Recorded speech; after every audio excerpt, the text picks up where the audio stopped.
here. This is great. This isn't my first time in Tucson, but it's my first time playing in a haunted house. So that's pretty exciting. That's where my career's at right now. You know, last night I played in a basement in downtown Phoenix, a desert area that shouldn't have a basement. And they had a basement that we went to through an alley, and tonight we're in a haunted house. This is great.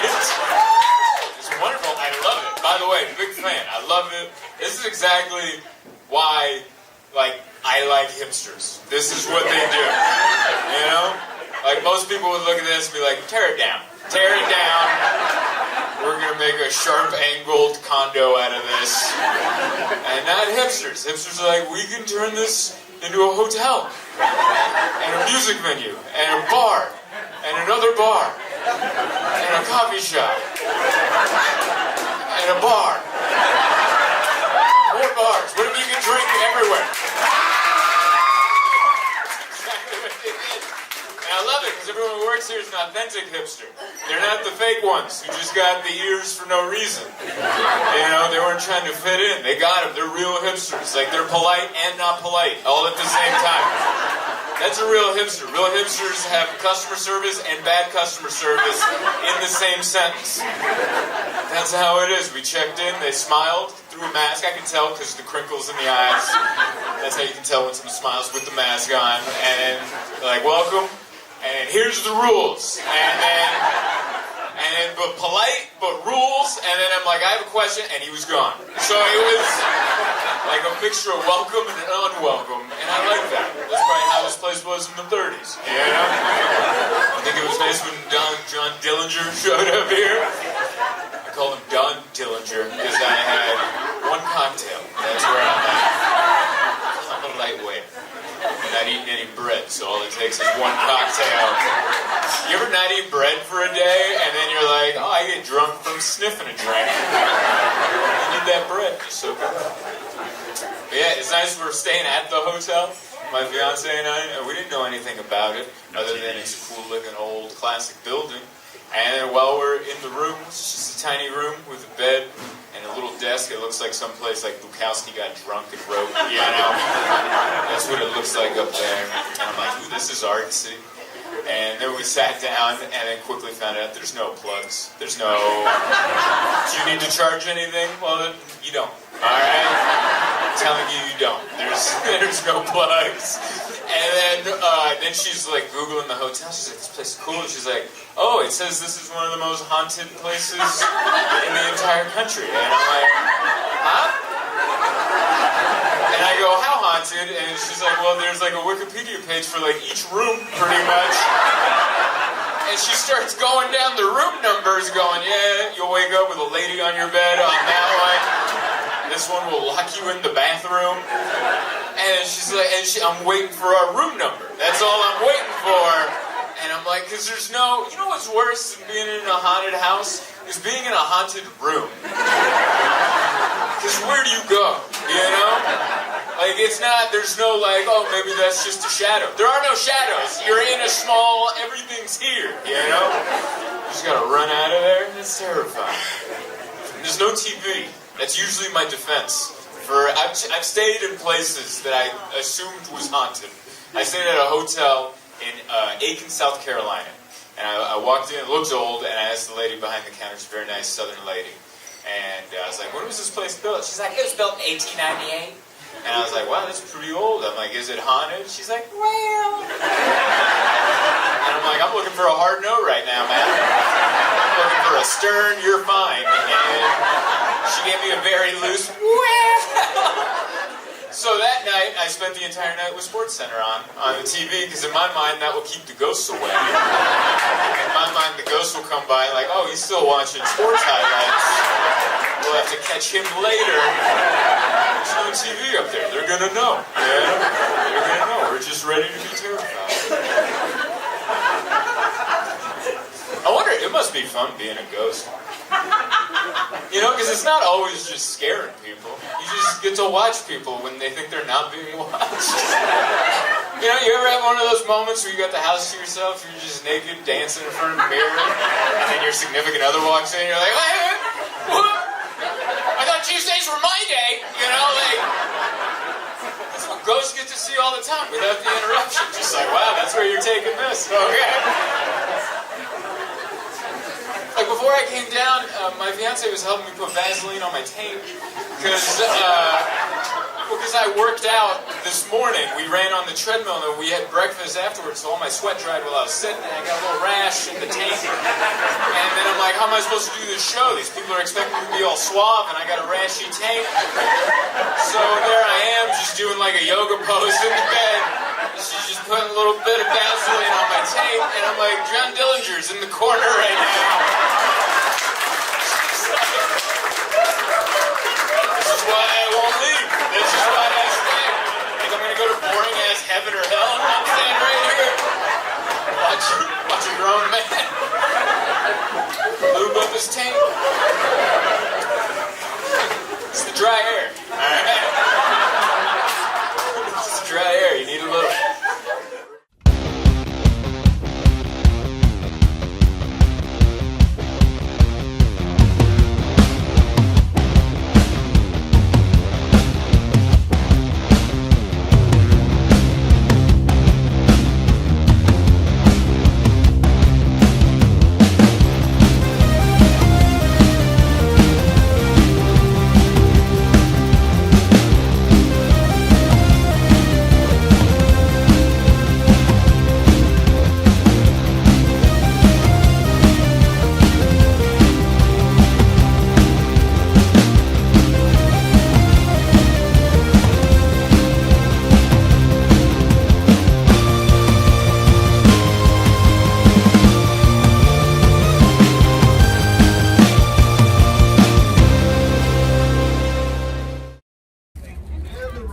And the food's here. Woo!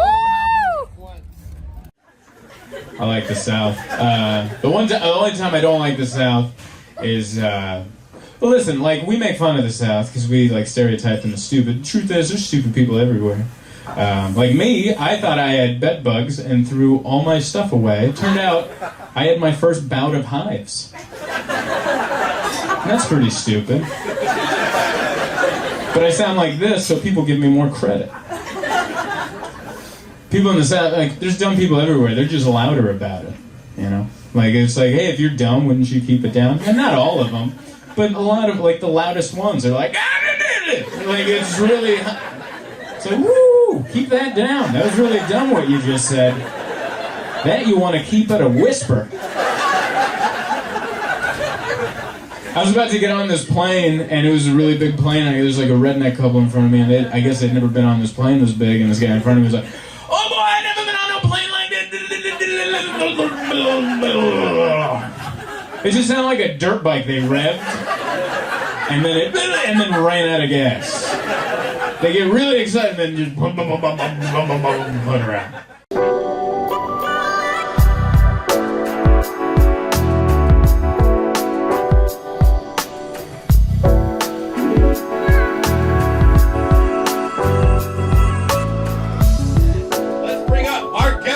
One of our favorites, Zoltan! Thank you very much. Oh, that died down so quick. You guys listen to that no heckling thing so good. You're like, oh, they said no, so shut up. Well, we're here, we're doing it. This is, it wasn't advertised how cold it was going to be. And that's never advertised on any boating thing. They're like, yeah, it's a boat, there's water and sun, just bring your shorts. And everyone in shorts is pretty pissed off right now. Everyone's really cold. Yeah, look at this poor guy. Yeah. He's wearing his leopard skin jacket or something. Is that a zebra print if it was a leopard? It's like a cheetah-zebra hybrid. Everything about it. It's something. It's something that screams, I sell drugs for a living.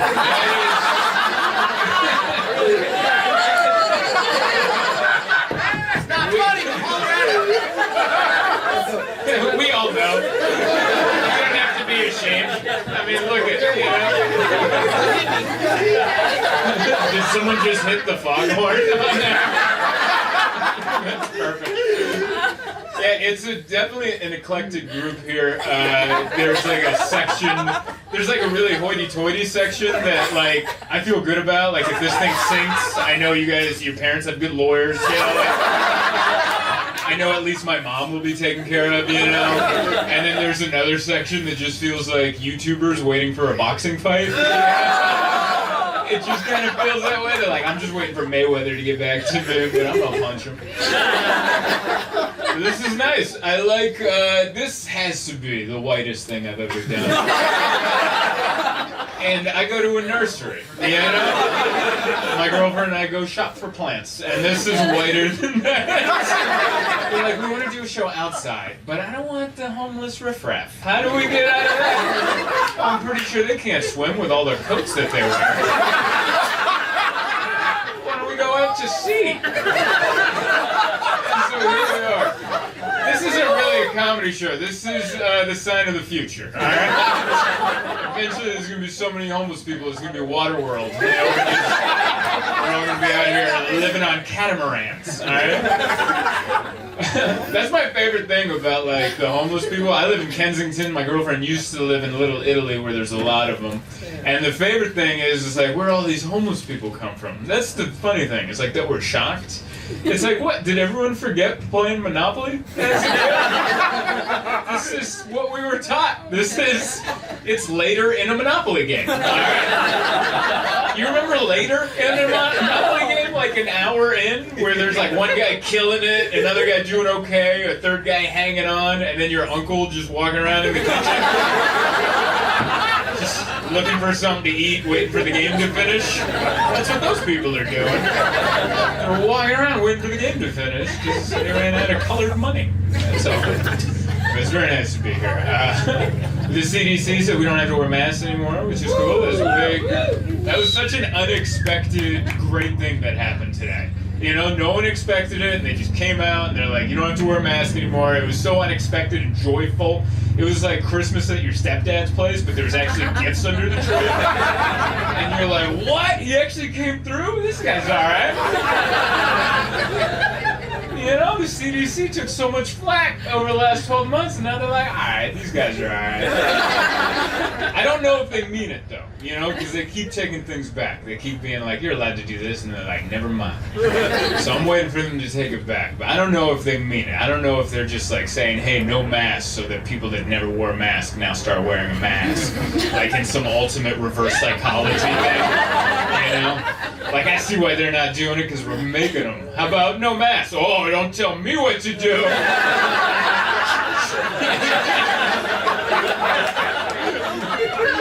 I think that's, honestly, I think, like, the CDC has been treating us like our parents have, you know? They've been making strict rules because they knew we weren't going to follow them, but they knew we'd do some of it, you know? It's like the speed limit. The speed limit's 65, but we all do 80, right? It would be like, you know, parents are like, clean your room. And we're like, we're not doing that, but, you know, I'll do my homework. You know, I'll make like a... No? Okay. That's an idea that I had. But that was 3 drinks ago. You have to be drunk on a boat because otherwise you're really just stuck out here. No one's ever been sober on a boat. You can't do it. If there's anyone in recovery, I don't know how you're doing it right now. We're just bobbing out here like a duck on a pond. But I can't feel my knees, so this is pretty fun. That's the way that goes. It's nice. I spent a lot of the pandemic working on myself. I don't know if you guys can tell, I've been working on my posture. I've been trying to stand up straight. And the reason I've been doing that is because I got an ad on Instagram asking me if I was slouching too much. And I was just scrolling stories. And they're like, are you slouching right now? And I looked in the mirror, and sure enough, I was like this. And I'm like, how closely are you watching me? And what they were trying to do is some of these rubber bands that go around your shoulders, you know? And they make you stand like a guy you hate. You know those dudes that are just like all shoulders and Adam's apple every place they walk into? Their name's usually Trevor. They run a CrossFit gym. Might hit a little too close to home on this thing. I was thinking about not telling that, but we're here. Yeah. But what they were trying to do is sell these rubber bands, make you stand like a Trevor, and I almost bought them. But then I'm like, I don't need that. I have mental strength. I can remind myself, to stand up straight. So before I'd leave the house, I'd look in the mirror and go, all right, Zoltan, tits up. Here we go. Full marvelous Mrs. Maisel, here we go. And you know what I learned? Standing up straight hurts my back. Like right now, pain. Right in the middle of my spine, right where all the bones meet. Very uncomfortable. You know what feels good? This right here. This right here has never hurt me once in my life. Never once have I been like this, like, ooh, we gotta straighten out. No. I think this is what we're supposed to be. You know who I think had it right? The dude in the middle of the evolutionary chart. You know what I'm talking about? The cavemen? Like on this end was the dude crawling, and then the other end was a Trevor just walking upright. But that dude in the middle, just a healthy slouch. I think that's what we're supposed to be. The dude had that spot on. In fact, if you're looking for a friend, look for this posture. This is a good guy right here. This is a good dude. He'll never one-up your stories. He'll pick you up from the airport. He'll be early. He'll have Starbucks ready. This is a good guy. This dude, he will sleep with your girlfriend while you're going on that trip. There's too much confidence. I think I'm just going to accept my curved spine. That's who I am, because I'm body positive. Hell yeah, body positivity. I'm not going to live up to, I'm not going to live up to Instagram standards of spinal cords. Mine has a bit of a hitch in it, and that's how I'm going to be, I love the body positivity movement. If you don't know what it is, it's where your body sucks, but you love it anyway. And that's so great. I wish it was around earlier. That's my only knock on body positivity. Where was this when I was a chubby 12-year-old wearing a t-shirt in the pool? I could have used it then. Because I actually thought I looked thin, And we know you don't. No one's ever looked thinner with a t-shirt in the pool. You look fatter than you ever did. That shirt just hugs all your voluptuous curves, Not anymore, though. I'm body positive. I was at the beach last week. I took my shirt off. I don't care if my nipples don't match. I'm out. Body positivity. My only other knock on body positivity, and I think it's gonna adjust. I just wish body positivity would move north to include the face. I don't know if you guys notice, it seems to cut off right around the neck. Like from here down, you gotta love your body. That's the body you got. From here up, oh yeah, you gotta fix that shit. You're like, why? That's your face. That's your beautiful face. Two people came together, they made love, and you are a product of that, Be yourself. I like how no one's cheering that. I like how everyone's sitting there going, I have ugly parents. You should shut your mouth. I'm getting some of this fixed. Anyway, I do have a girlfriend, which is nice. Thank you very much, one person. The rest of this boat just feels like an orgy waiting to happen. Which I'm going to say right now, I can't do it. I have a shy erection. It's going to take me a minute. I got one of those. Like, even if there's a roommate in the next room, I'd be like, can he leave? Because I got a shy erection. All right, I don't need people around when I'm doing my business. Yeah, I told a boat full of people that. Yeah, I want to leave you guys with some positivity. We're going to have a great show for you guys tonight. And, I mean, it's already proof we're bouncing back, It's already happening. We don't have to wear masks anymore. And I already knew we were going to bounce back. I don't know if you guys remember this story, but a few years ago, there's a Southwest flight where the window blew out, and the lady got sucked out of the window, and she died. Which is horrible. You remember that. You're nodding that you remember. Yeah, this is a true story. You can Google it. Window blew out, lady got sucked out, she died, which is horrible. And I know right now you're like, how are you going to make that positive? Well, you have to remember that the 100 other people on that flight still went on vacation after that. They bounced back immediately, and so have we. So let's celebrate that. Hey, thank you for watching. Like, share, subscribe, review, leave a comment. Join the page if you'd like to support monetarily. But what's more important than all of those things is live comedy is back. I'm back on the road. I have upcoming shows in San Diego, Seattle, Salt Lake City, Indianapolis, Chicago, Milwaukee, Minneapolis, Dallas, Austin, Houston, and San Antonio. If you want to keep up with all of these, go to my website, zoltancomedy.com, And if you scroll to the bottom of the page, sign up for my mailing list, and I'll just email you where I'm going to be. That's simple enough. Cheers, everybody. It's very nice. Very nice to be here. I'm glad you guys all got my Truth Social Evites. The one guy got that. Hell yeah. Is anyone on Truth Social? Has anyone figured out that login process? That is the social media thing Trump started, and dude, it doesn't work. I tried to log in because, spy a little, find out.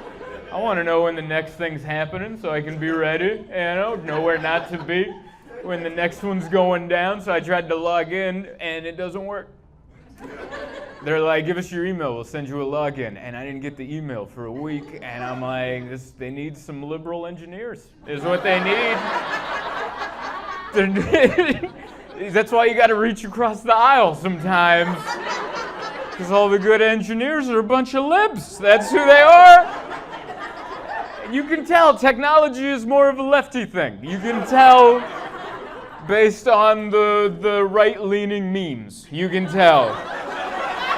Because the memes from the right, a little pixelated, all right? They could use a phone call to Silicon Valley and go like, how do I change the resolution? Dad, that's why you got to reach across the aisle. They need some liberal engineers and like an advertising team. Truth Social, that sounds like a church dance, doesn't it? Truth Social sounds like a dance a church is putting on to compete with homecoming. They're like, everyone's going to get pregnant at homecoming. We're putting on our own dance. It is Truth Social. It will be done at an arm's length distance. That's how we dance. It will be truth. It's so nice to be here. We're out. We're celebrating. We got California. I think we got the masks to be over. And as soon as we threw them away, World War III started. That's how that happened. As soon as we threw our masks, like, oh, a helmet now? Nice. Move that mask, put on that helmet. I have no idea what's going on. I'm Hungarian, so my friends have been asking me. I was born in Budapest, they're like, what's going on in Russia? And I'm like, what? No, I don't know anything. I don't know. And they're like, well, ask your mom. My mom doesn't know. What do you think? She's friends with Putin on Facebook? Like, what do you want? I don't know what he's doing. I do feel bad for the Ukraine because no one's helping. Everyone's just kind of like we dropped off some weapons, but we're not going to fire them, but there you are. It's a real half-ass way. It's like every karate movie where the karate master sees the kid's ass get kicked and he could simply just jump in and go, yeah, yeah, yeah. He's like, but instead, I'm going to train you for 6 months. And then you can do this fight yourself. It's like, why don't we just go kick their ass right now? See, everyone's like, we don't know. It just seems really half-assed. It's like watching your neighbor do yard work. And you're like, he could use some help. And you just drop off a shovel. Like, good luck with that. We're going to watch from the window.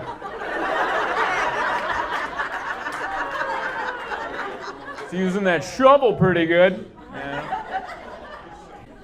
Yeah, 90 Day Fiancé, which is like, if you don't know that show, that's like where people from third world countries come over and sleep with our ugliest citizens. It's like a sexual fear factor, is what it is. They're like, how badly do you want to leave your country? You willing to sleep with this guy? Yeah. He breathes out of his ears somehow. We don't know how he does it. So we were watching that show. I love it. And then it's fun because they get to go through typical relationship issues. And then my fiance and I watch it, and then it makes us feel better about our relationship. And I think that's what's good about these dating shows. You watch somebody having a bad time, and you're like, well, we got each other. We're doing it right. Look at those losers over there. Not us. We're doing amazing. There's a little person on this season. This guy flew from Arizona to to possibly marry a little person. And as we were watching that, my fiance goes, if I was a little person, would you date me? No. No, I wouldn't. And she got offended. She's like, that's wrong. You can't say that. And I'm like, are you serious? You wouldn't date me if I was 2 inches shorter.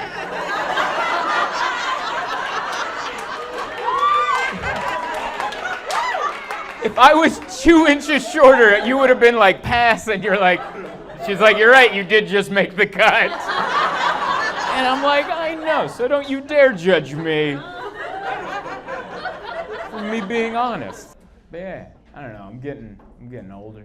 I'm not older, 35 isn't old, but I'm changing, you know, I'm changing. I'm slowly turning into a Republican. I can feel it. I can feel it. I think it happens naturally, you know, I'm 34 going on 35, I'm straight, I'm white, it just comes up, and I'm like, we need some order, like it just, I'm trying to fight it, but it creeps up. I realized it was happening because they put in bike lanes in my neighborhood, and I was ready to write to the mayor. It was a mayor I voted for, and he's like, I'm going to put in bike lanes. I'm like, that's cool with me. I don't ride a bike, but I know people enjoy it, so put in the bike lane. And I voted for him. And he didn't mention that if we put in the bike lane, we're going to lose a lot of parking. And I found that out naturally by trying to go around and do stuff. And I'm like, all the parking's just painted red, and it's just bike lanes, and no one's in them. There's no one riding a bike, and it's just me and 10 cars circling the block looking for parking so that one imaginary guy sometime when I'm not on the street can just...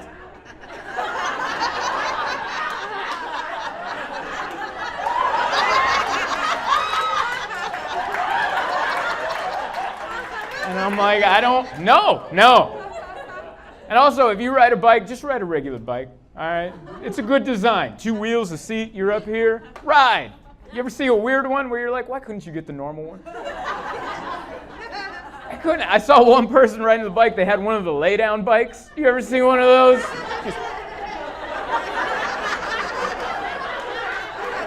Has there ever been an exercise that looks more court-ordered than just someone's worried doctor? You need to start exercising. Like, all right, but I'm not sitting up, all right? I'm gonna look like a gurney got loose out of the back of an ambulance. That's what I always think of every time I see one of these. It looks like a gurney got loose out of the back of it. And I can just imagine EMT people trying to chase him down. Ma'am, we gotta get you to the hospital.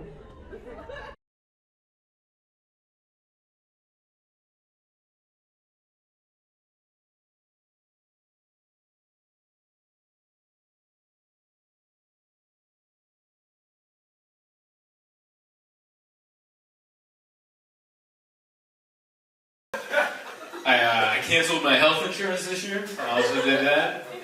Yeah, it was not the best idea. I canceled my health insurance right after I got the second shot of the vaccine because I was like, well, I don't need this anymore. You know, I'm good. And I'm not making this up. The day I canceled my health insurance, I went to a show, and the comedian that was on before me announced to the crowd that she was just diagnosed with a brain tumor. And I was in the back of the crowd, and I went, brain tumors. I totally forgot about brain tumors.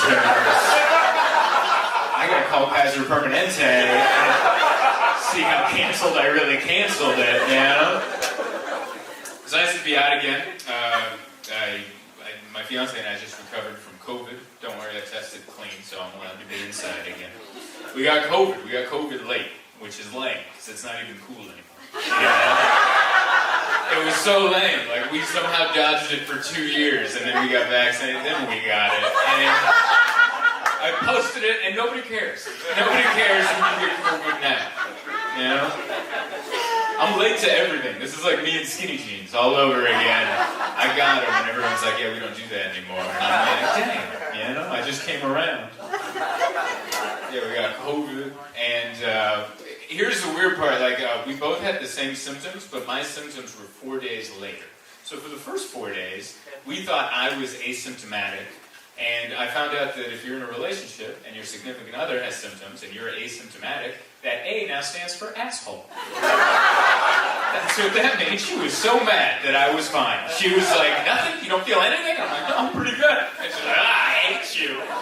And then 4 days later, I'm like, I'm starting to feel like crap. She's like, nice, all right. Let's get into it. We ended up both losing our taste and smell, which I don't know if that's happening to anyone here. This is the most frustrating thing to deal with. We didn't have taste and smell just in time for Thanksgiving. Which I don't know if anyone here has done Thanksgiving without taste or smell, but it is a waste of time. That is the biggest waste of time. Doing Thanksgiving without taste or smell, it's like going to an orgy with erectile dysfunction. That's like that it is. You're like, I guess I'll just stand in the corner and watch, I guess. What's that taste like? Does it smell good? I don't know. We ended up still doing Thanksgiving, but we just got 2 Cornish game hens, like, because they're cheaper, and what's the point, right? We can't taste it. And she still worked hard to, like, make it good, and then she's like, how is it? And I'm like, it's warm. Crispy. The parts that should be, they're crispy. That's all I can tell you.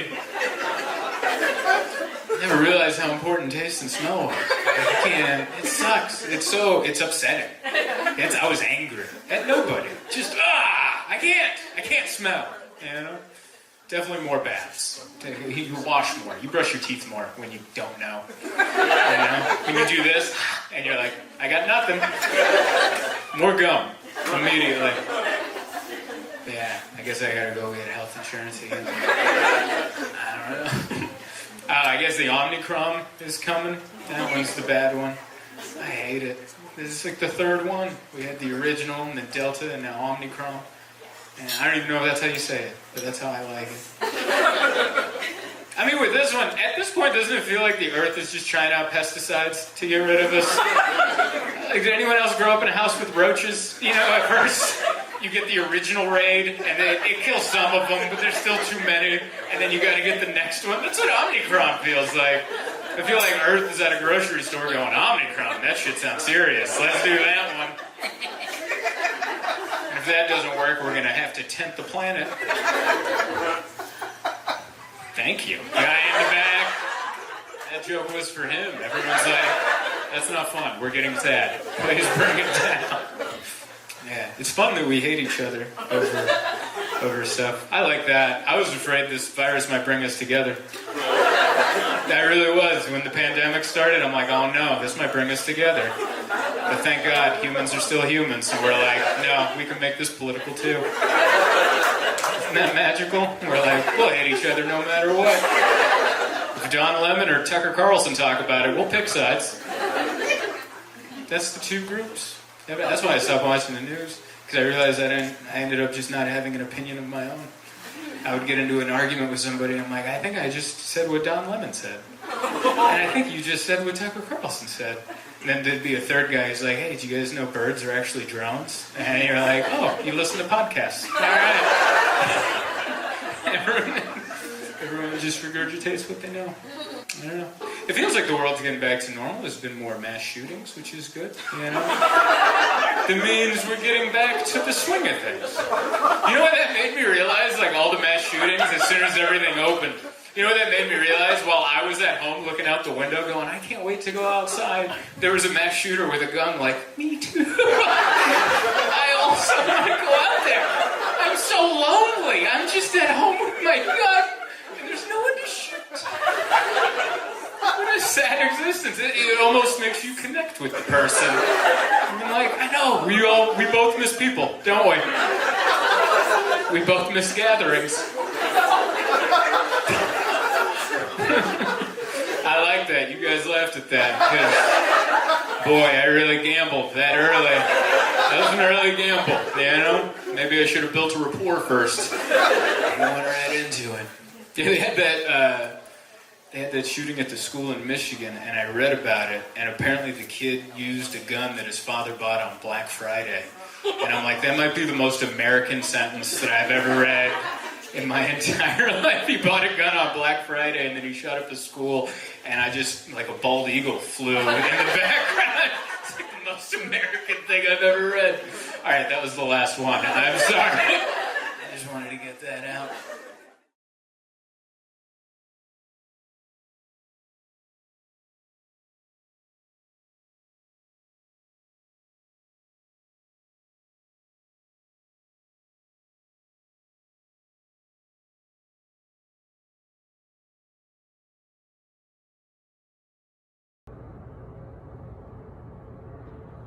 We're in Portland, Oregon. Okay.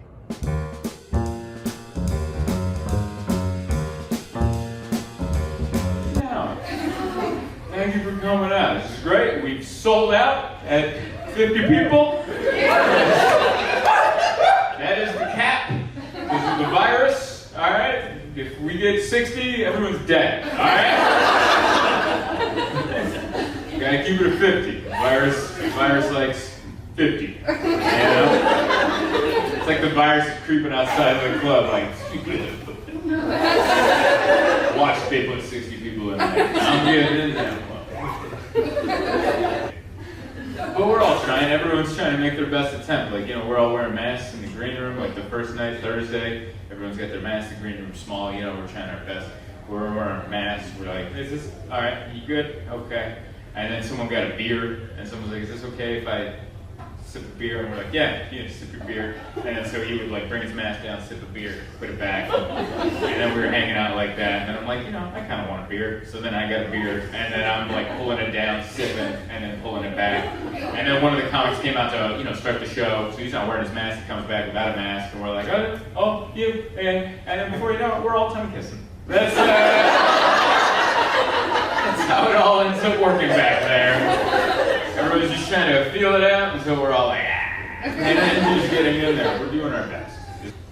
Love Portland. Most number of strip clubs. What? I've never been that excited about it. I love that energy. I didn't know that Portland had the most number of strip clubs, and so it was one of the first times I came here. I ended up accidentally having lunch at one. Yeah, accidentally. Here's the story. I landed and I was like posting on Instagram like, ooh, I'm in Portland, and I was on like the light rail, you know, that takes you into the city. Ooh, I'm in Portland. And one of my comedian friends saw it and was like, hey man, I'm in town too. Let's go, you want to grab lunch? We can get a steak. And I'm like, hell yeah, I'm down. Let's go get a steak. And he's like, we're going to get a steak at the strip club. And here's where the miscommunication happened. There's a steakhouse in San Diego called the Strip Club. And I was like, oh, apparently it's a chain. You know? I thought there was only one. No, there's more than one. And then so he picks me up, and then we drive, and then we park in a very shady parking lot in front of a very shady looking building. I forgot the name of it. It was like Nippolopolis or something. Metropolis? Utropolis. Yeah, I was close. Yeah, I knew it was like Greek or something. Like it was something with a lot of apodopala. Yeah, it was one of those Greek names. And I was in the car and I turned to my friend and I'm like, oh, you meant a strip club. And he was like, yeah, is that okay? And I just, you know, I was trying to play it cool. I'm like, yeah, this is where I always eat, man. This is where I always get my sustenance, you know? I land, and I'm like, hey, where's the strip club with the steaks? I need nudity and meat all together.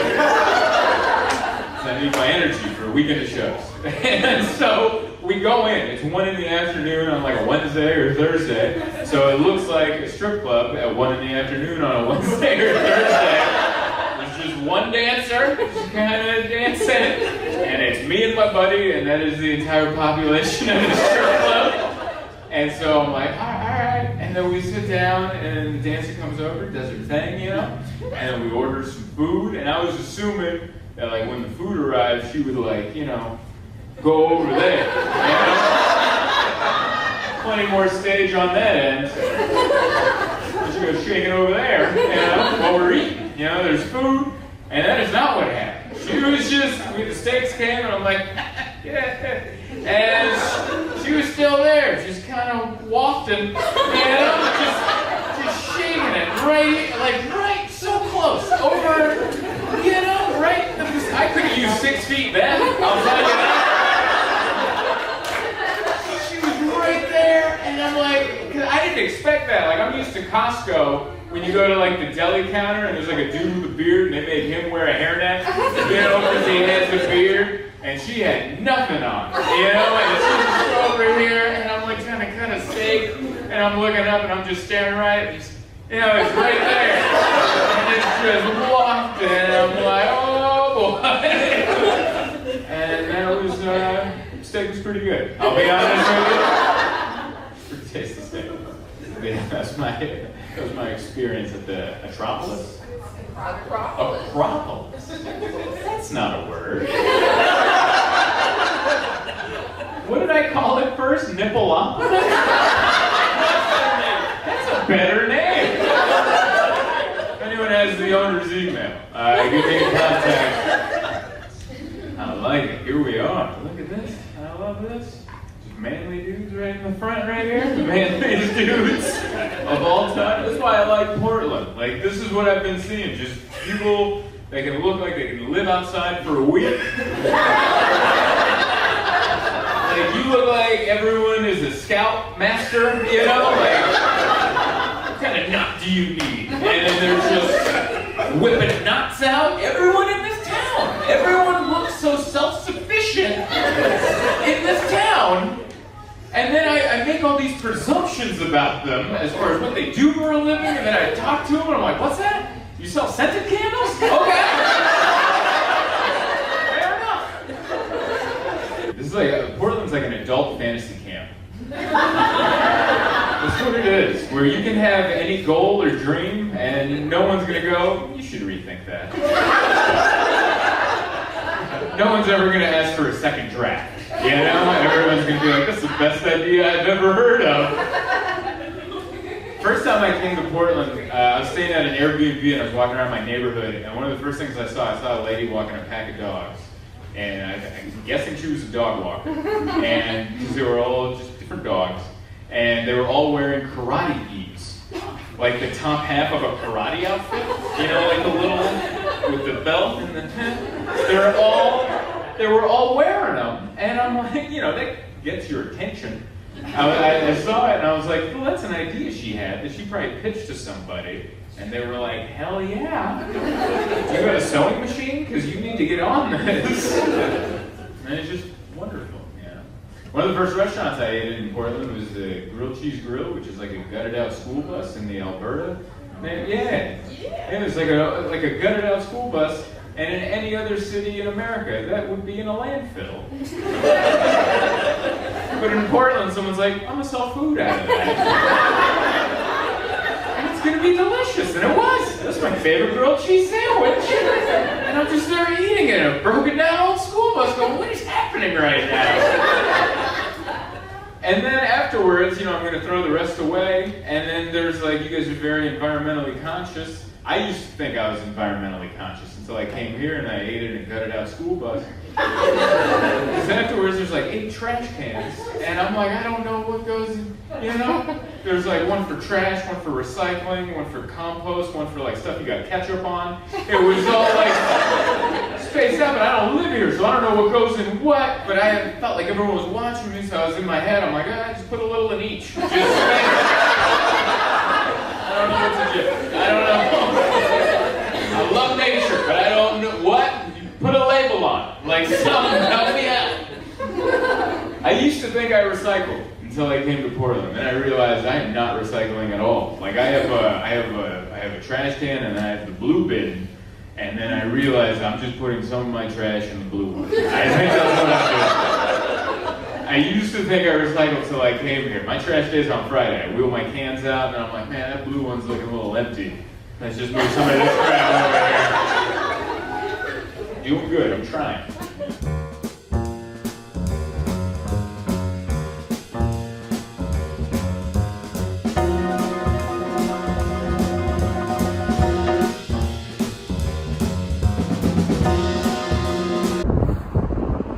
Here in Bridgetown. Longtime friend over here, Justin. We used to work at a retirement home together. I just had a coffee, essentially taken out of my hands by a homeless person. I'm gonna say I gave it to him, but I don't think he gave me much of a choice. I did some walking around, I did some touristing, which is good. I went to the waterfront, did that walk, and was yelled at by some homeless people, so that was good. That was not in the brochure. I just went, this guy, because there's homeless people everywhere. I live in San Diego, we have a lot of homeless people. But yeah, the one I encountered today was extra, you know? Like, I wish I had a company to hire him for. Because he would have been great in sales. He's very, what's the word, persistent? Like, that's the word I would use. He yelled at me from across a field. There was like a park, and he's like, "Hey! Hey, I want something to eat!" And I'm like, "Me?" And then he hauled ass over, I'm like, "I'm sorry, I don't have any cash." And he goes, "Well, can you order me a pizza?" And I'm like, what address would I put in? Like, we're at the park. I don't know. Like, I have the Domino's app. I'll send you a calzone or something, but like, what's the drop-off point, you know? And I was holding a coffee, and I'm like, I don't know how to order you a pizza. He's like, "Can I have your coffee?" And I'm like, "You're a hell of a salesman." There you go. And I was like, "Enjoy the coffee." He ran off, and I'm like, what the hell just happened? And that's a good salesman right there. That's a good salesman. That's how you end up getting like a timeshare. You know, you sign that contract, and you're like, "Did we just get a timeshare? How did we do that?" "I don't know. You just yelled and did it quick."